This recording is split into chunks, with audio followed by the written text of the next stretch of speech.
नामांकन से लेकर शपथ लेने का सफर कैसा रहा और क्या चुनौतियां रही? चुनौतियां तो बहुत रहीं। अगर मगर मत लगाओ, जी। सरकार गिरेगी। बाबा साहब भीमराव अम्बेडकर के संविधान को बचाएंगे, जी बिल्कुल। देश को बचाएंगे। न केवल सेना के जवानों के मनोबल को गिराने का काम किया है, बल्कि सेना के सम्मान को गिराने का काम किया। इंडिया गठबंधन की सरकार आएगी और 48 घंटे के अंदर हम चीन में गई हुई अपनी जमीन को छोड़ाएंगे। अयोध्या में जैसे अभी जल भराव हो गया और जो सड़कें चौड़ी की गई जिसके चक्कर में कई रोजगार चले गए, उन सबको कैसे देखते हैं? क्या भाजपा के हार का कारण सबसे बड़ा यही रहा है कि दो बातें चर्चाओं में है कि भारतीय जनता पार्टी क्यों हार गई। भारतीय जनता पार्टी अयोध्या के नाम पर पूरे देश में राजनीति करके, और ये चुनाव जो हारे हैं, ये भारतीय जनता पार्टी की मानसिकता विचारधारा की हार है। इन्होंने तो केवल धर्म, हिंदू, पाकिस्तान, धर्म, यही सब में पड़े रहे। लेकिन जिस दिन हमारी सरकार आ जाएगी इंडिया गठबंधन, तो 3 महीने के अंदर एक एक पैसा जोड़कर उसका मुआवजा, बहुत ही माकूल उचित मुआवजा दिलाएंगे 3 महीने के अंदर। सदन में आप चल रहे थे तो वहाँ पे भी देखा गया है कि अखिलेश यादव आपका हाथ नहीं छोड़ रहे थे। एक हाथ में उनके संविधान की किताब थी, दूसरे हाथ में आपका हाथ था। वो मुझ में विश्वास कर रहे हैं। क्योंकि एनडीए की जो सरकार है वो गठबंधन में चल रही है। मान लीजिए किसी कारणवश अगर वो गिर जाती है तो इंडिया गठबंधन में आप किसको प्रधानमंत्री का चेहरा देख रहे हैं?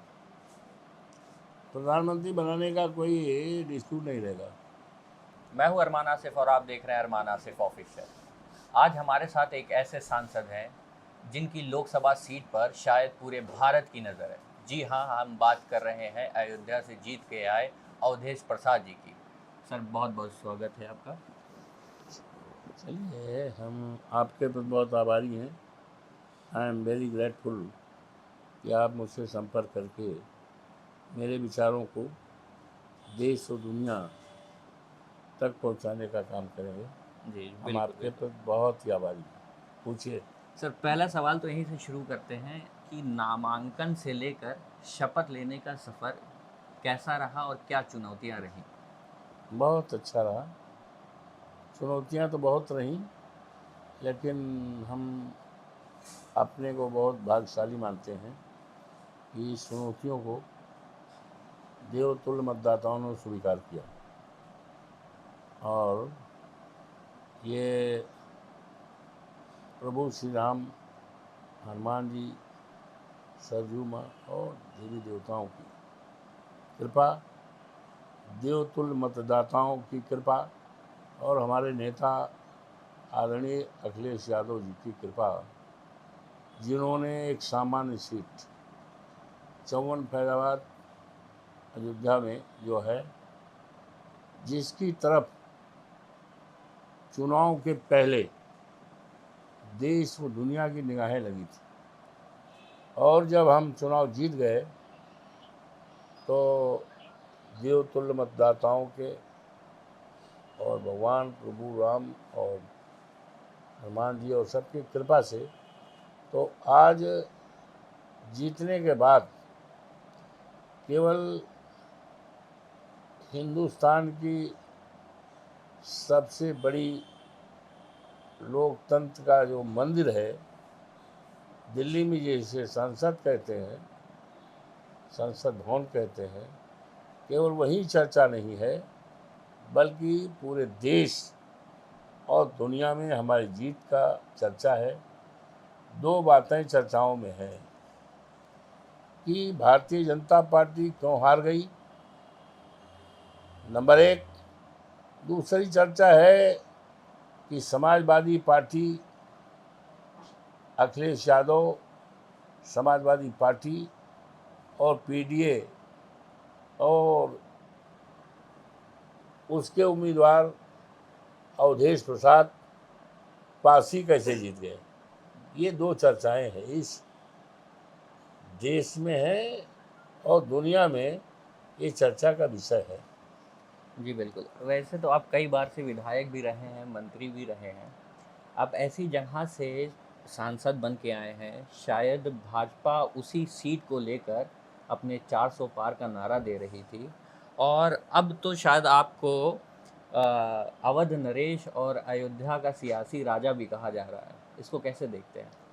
देखिए, आपने दो सवाल पूछे कि भारतीय जनता पार्टी अयोध्या के नाम पर पूरे देश में राजनीति करके और 400 सीट पार, और यहाँ तक और बात थी कि उत्तर प्रदेश में 80 सीटें हैं, 80 में 80 जीतने की बात करती थी।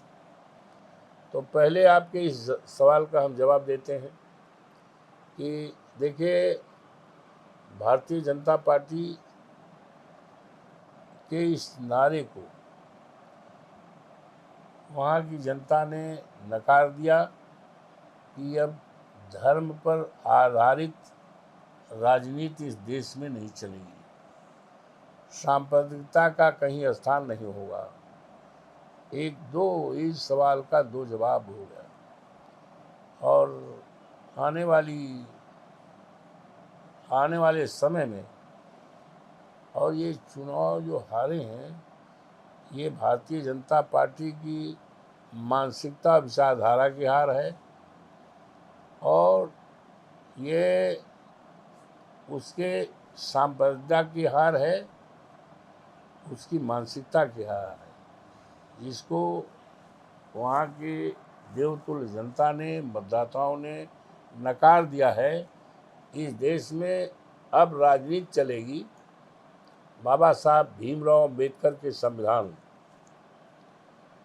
ये राजनीति चलेगी पीडीए की, इंडिया गठबंधन की, और राजनीति चलेगी इस देश में करोड़ों करोड़ों नौजवान हैं, पढ़े लिखे हैं, देश की दौलत है। इसी देश की दौलत सोना चांदी हीरा जवाहरात नहीं हुआ करती, बल्कि देश की दौलत वहाँ के इंसान, वहाँ के युवा न हुआ करते हैं। तो आज उनका भविष्य अंधेरे में है।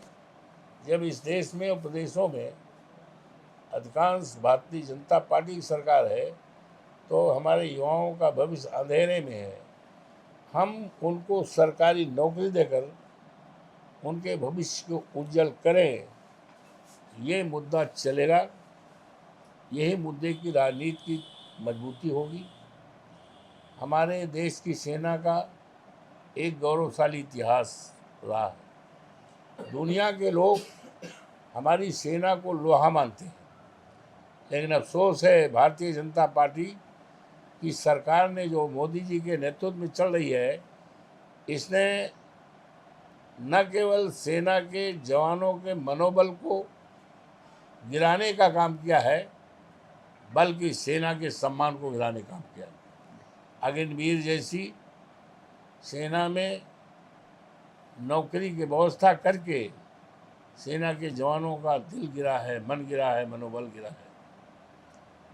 अगर सही माने में सेना का किसी ने सम्मान किया है, तो आज दुनिया में नहीं है। हमारे नेता श्रद्धेय मुलायम सिंह यादव जब इस देश के रक्षा मंत्री थे, तो उन्होंने एक कानून बनाया कि सेना का जवान जो शहीद होता था, पहले शहीद होने के बाद उसके परिजन के पास, उसके परिवार के पास उसका कपड़ा जाता था, उसकी तौलिया जाती थी, उसकी बनाई जाती थी और उसका कपड़ा जाता था।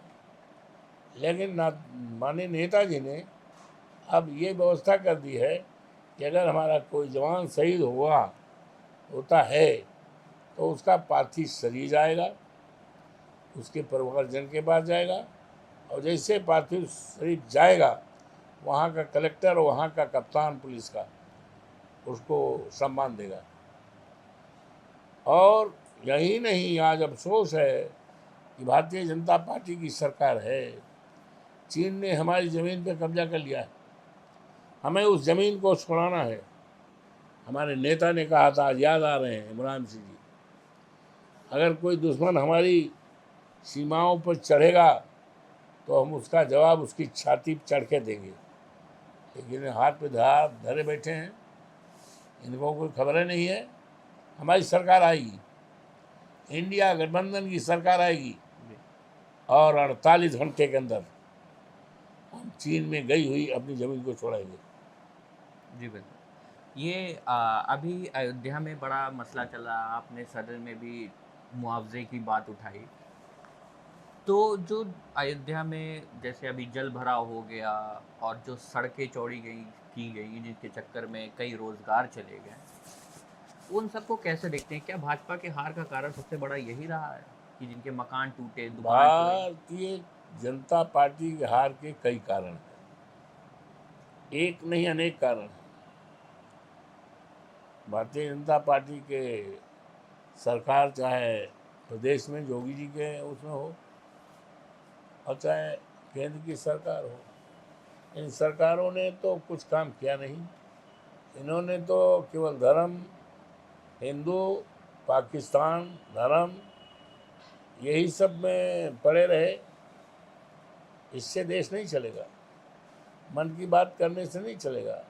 अब इस देश में प्रत्येक व्यक्ति के लोगों की मन की दिल की बात चलेगी। अच्छा, अभी एक रिपोर्ट पब्लिश हुई है। उस रिपोर्ट में ये कहा गया है कि अयोध्या में जब राम मंदिर का बन रहा था तो आसपास की कई ऐसी ज़मीनें खरीदी गई जिसमें कई बड़े नाम भी आ रहे हैं, जैसे अरुणाचल प्रदेश के डिप्टी सीएम का नाम है, उत्तर प्रदेश के जो एसटीएफ चीफ है उनके परिवार का नाम तक आ रहा है। इसको कैसे देखते हैं? अभी वो रिपोर्ट तो हमारे सामने नहीं आई है। आप जैसे विद्वान साथी बता रहे हैं, तो अगर ऐसी बातें हैं तो गंभीर बातें हैं। इस पर हमारे नेता का भी कुछ बयान आया है, आदरणीय अखिलेश यादव जी का। अभी उनसे मेरी भेंट नहीं हुई है, हम मिलेंगे और इस तरह के ज़मीन के घोटाले का और तमाम बातें हैं। किसानों की कीमती ज़मीन को, अरबों खरबों करोड़ों की ज़मीनें थीं, कौड़ियों गोदाम ली गई और उसका सर्किल रेट 7 साल से नहीं बढ़ाया गया। ये तमाम बातें हैं। और एरोड्रम के नाम पर, एरोड्रम अभी भी अधूरा है, अभी एरोड्रम अधूरा है और जहाँ तक मेरी जानकारी भी तो शायद हैंड ओवर भी नहीं हुआ है। जी। तो उसको बनाने में एरोड्रम पे हमारा कोई एतराज़ नहीं है। एरोड्रम बना, इस पर हमें कोई एतराज़ नहीं है, मैं अप्रिशिएट करता हूँ। लेकिन एरोड्रम बनने में जो किसानों की ज़मीन गई है, करोड़ों करोड़ों रुपए की थी, और ज़मीन को हथियाने में लेने में किसानों को थोड़ा अपमानित होना पड़ा, ये बातें गलत है। उसका मुआवजा ठीक होना चाहिए, तो मुआवजा नहीं मिला। इसकी केवल हम लड़ाई ही नहीं लड़ेंगे, अभी तो हमारी सरकार है नहीं है, हम सत्याग्रह करेंगे, लड़ाई करेंगे, प्रेस में बात करेंगे, सवाल उठाएंगे, जांच कराएंगे। लेकिन जिस दिन हमारी सरकार आ जाएगी इंडिया गठबंधन की, तो 3 महीने के अंदर एक एक पैसा जोड़कर उसका मुआवजा, बहुत ही माकूल उचित मुआवजा हम दिलाएंगे 3 महीने के अंदर। जी बिल्कुल। अभी मैं जब आपके घर में मैं आया तो वहाँ एक आपकी अखिलेश यादव जी के साथ बड़ी एक फ़ोटो है जिसमें वो आपका ऐसे हाथ पकड़ के खड़े हैं।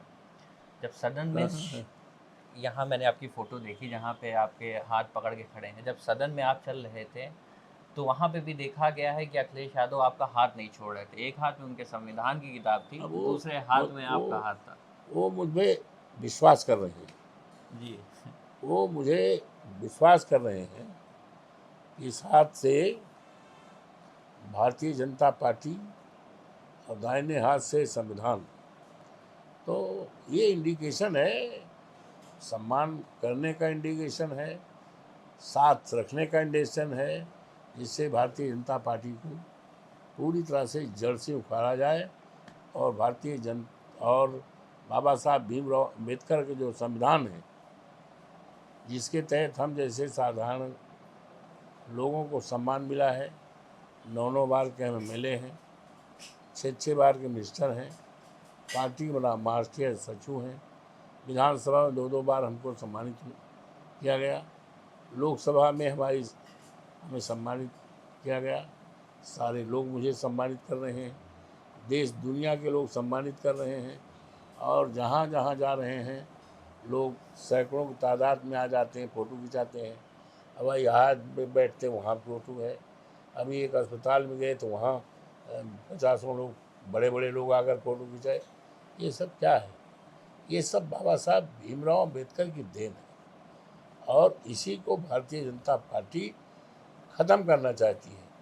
तो एक हाथ में संविधान, एक हाथ में अवधेश प्रसाद, तो ये इंडिकेशन है कि हम साथ लेकर, साथ रख करके बाबा साहब भीमराव अम्बेडकर के संविधान को बचाएंगे। जी बिल्कुल। देश को बचाएंगे। एक आखिरी सवाल है कि क्योंकि NDA की जो सरकार है वो गठबंधन में चल रही है, मान लीजिए किसी कारणवश अगर वो गिर जाती है तो इंडिया गठबंधन में आप किसको प्रधानमंत्री का चेहरा देख रहे हैं? प्रधानमंत्री बनाने का कोई डिस्प्यूट नहीं रहेगा।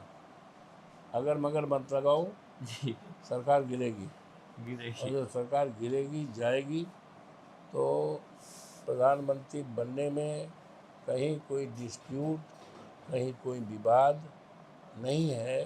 सब लोग एक मन, एक राय होकर के प्रधानमंत्री बनाएंगे और देश हित में, राष्ट्र हित में, बाबा साहब भीमराव अम्बेडकर के संविधान हित में और देश हित में।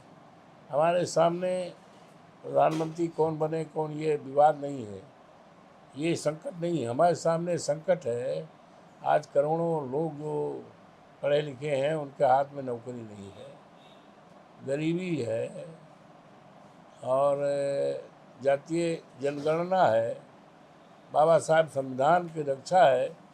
ये बड़े बड़े सवाल हैं और सेना के जवान को जो अपमानित किया, ये बड़े बड़े सवाल हैं और प्रधानमंत्री बनने में कहीं कोई डिस्प्यूट नहीं है।